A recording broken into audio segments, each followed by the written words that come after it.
هجمارك چالاکوان سوری بدارvekirina çilo yek kesî ji aliyê rêxistina Daişê ve li Sûriyê koparaniya wan li gundewarên Swêda û dêra Zorê û Helebê bûn belge kirin. Çalakvanan raportek belav kirin têde diyar kirin got çilo yek kes hatine bidarvekirin ji aliyê Daişê ve got bi tenê ji tîrmeha borî heta nîvê vê heyvê hevde welatiyên Sûrî nav wan de zarokek û du jin jî hebûn hatine bidarvekirin.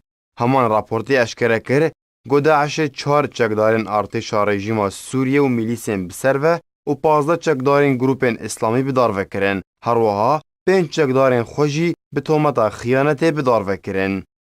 Bi vê yekê hejmara giştî ya kesên hatine bidarvekirin ji aliyê Daişê ve li Sûriyê gihişte 5000 kesî. Di nav wan de 3000 sivîl hene, 125 zarok jî û 174 jin li parêzgehên Şam û gundewarê wê dêra Zorê, Reqa û Hesekê û Heleb û Hims û Hema. Got Daişê 3 komkujî jî li parêzgehên dêra Zorê û Heleb û Hema pêk anî.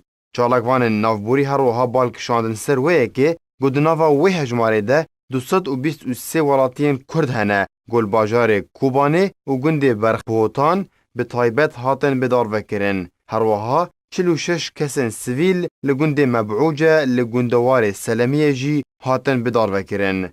Raporta navborî her wiha tekez kir got Daişê 583 çekdarên xwe bidarvekirin bi tometên cûr bi cûr, mîna xıyanetê yan jî hewla revandinê yan jî dizî lê hejmara pir ji ber hewla revandinê bû. Di dawiya raporta xwe de çalakvanên navborî bang li netewên yekgirtî kirin got lêkolînê di van komkujî û binpêkirinin li dijî mirovatiyê de bikin da kesên tometbar û werin siza dan.